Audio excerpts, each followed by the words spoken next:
ഇപ്പോൾ തുരങ്കപാതയുടെ അപകടത്തിൽ നിർമ്മാണത്തിലെത്തിയ അതിഥി തൊഴിലാളികളാണ് അതിൽ ഉൾപ്പെട്ടതാണ് പ്രാഥമികമായിട്ട് കിട്ടിയ വിവരം. 108 ആംബുലൻസും സ്വകാര്യ ആംബുലൻസ് ഉൾപ്പെടെ 15 ആംബുലൻസുകൾ സ്ഥലത്ത് എത്തിയിട്ടുണ്ട്. 20 എണ്ണം കൂടെ എത്തിക്കാനുള്ള സംവിധാനങ്ങൾ ഒരുക്കിയിട്ടുണ്ട്.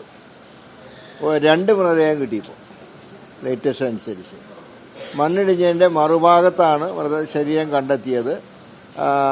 ഒരു മൃതശരീരം ഇപ്പോൾ SR എസ്റ്റേറ്റ് ആശുപത്രിയിലാണ് സൂക്ഷിച്ചിട്ടുള്ളത്. ഒരെണ്ണം വൈത്തിരി ആശുപത്രിയിലേക്ക് മാറ്റിയിട്ടുണ്ട്. മണ്ണ് മാറ്റി റോഡ് സുഗമമാക്കാനുള്ള പ്രവർത്തനങ്ങളാണ് ഇപ്പോൾ നടക്കുന്നത്. അതായിക്കഴിഞ്ഞാൽ ഉടനെ പോസ്റ്റ്മോർട്ടത്തിൻ്റെ സംവിധാനം ഇപ്പോൾ അവിടെ ഒരുക്കിയിട്ടുണ്ട്. വൈത്തിരി താലൂക്ക് ആശുപത്രിയിൽ ഒരുക്കിയിട്ടുണ്ട്. പിന്നെ പരിക്കേറ്റ 9 പേരെ മേപ്പാടി വിംസ് ആശുപത്രിയിലാണ് പ്രവേശിപ്പിച്ചിട്ടുള്ളത്. അതിലൊരാളുടെ നില വളരെ സീരിയസ് ആണ്. പോലീസ് സർജൻ ബത്തേരി താലൂക്ക് ആശുപത്രിയിൽ നിന്ന് വൈത്തിരിയിലേക്ക് പുറപ്പെട്ടിട്ടുണ്ട്. വയനാട് DMOയും ഒക്കെ സ്ഥലത്തുണ്ട്, ഉദ്യോഗസ്ഥന്മാരൊക്കെ സ്ഥലത്തുണ്ട്. എല്ലാ സൗകര്യങ്ങളും ചികിത്സാ സൗകര്യങ്ങളും ചെയ്യാനുള്ള സംവിധാനങ്ങൾ ആരോഗ്യവകുപ്പ് ഒരുക്കിയിട്ടുണ്ട്. ഈ പരിക്കേറ്റവരെയും വിംസിൽ നിന്ന് കോഴിക്കോട്ടേക്ക് മാറ്റാൻ ഉദ്ദേശിക്കുന്നുണ്ടോ? അല്ല, അതിൻ്റെ പ്രാഥമികമായിട്ട് റിപ്പോർട്ട് കിട്ടിയതിന് ശേഷം മാത്രമേ ആലോചിക്കൂ. ഏതായാലും ആശുപത്രിയിൽ എല്ലാ സജ്ജീകരണങ്ങളും വയനാട് ജില്ലയിലെ എല്ലാ സർക്കാർ ആശുപത്രികളിലും വേണ്ട സജ്ജീകരണങ്ങൾ ഏർപ്പാട് ചെയ്ത് കഴിഞ്ഞു.